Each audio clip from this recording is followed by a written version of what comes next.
আবগারি কেলেঙ্কারি মামলায় একাধিকবার অরবিন্দ কেজরিওয়ালকে তলব করেছে এনফোর্সমেন্ট ডিরেক্টরেট। তবে 5 বারই এই সমনকে বেআইনি বলে হাজিরা এড়িয়েছেন দিল্লির মুখ্যমন্ত্রী। উল্লেখ্য, শনিবার সেই মামলাতেই দিল্লি আদালতের সামনে ভিডিও কনফারেন্সে হাজির হলেন তিনি। আস্থা ভোটের কারণকে তুলে ধরে সশরীরে উপস্থিত হননি তিনি। আর সেই কারণ মেনেই কেজরিওয়ালকে আগামী 16ই মার্চ পরবর্তী শুনানির তারিখ ধার্য করে আদালত। গত বুধবার দিল্লির মদ দুর্নীতি মামলায় তাকে 6বার তলব করে এটি। আগামী 19শে ফেব্রুয়ারি তাকে হাজিরাও দিতে বলা হয়।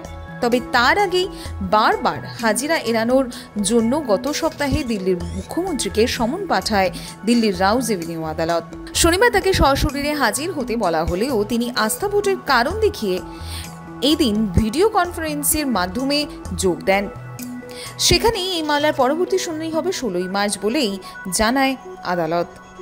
5 বার ইডির তলবে কোনো সাড়া দেননি মন্ত্রী, আর তাতেই পাকছে জট।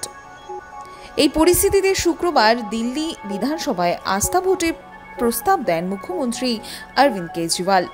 আজ এই প্রস্তাবের বিষয়ে আলোচনা হবে।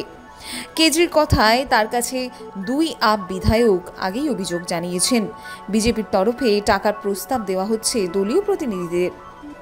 পাশাপাশি জানানো হয়েছে কেজরিওয়াল শিগগিরই গ্রেপ্তার হবেন। তার কথায় ওদের বলা হয়েছে 21 জন আপ বিধায়ক ইতিমধ্যেই দল ছাড়তে রাজি হয়ে গিয়েছেন। বাকিরাও বিজেপির সঙ্গে যোগাযোগ রেখে চলেছেন। ওরা বিধায়কদের 25 কোটি টাকার তোপ দিয়েছেন বিজেপিতে যোগ দিতে। পরে আমরা খোঁজ করে দেখেছি 21 নয় 7 জন বিধায়কের সঙ্গে যোগাযোগ করেছে বিজেপি। ওরা আবার অপারেশন লোটাস চালাতে চাইছে।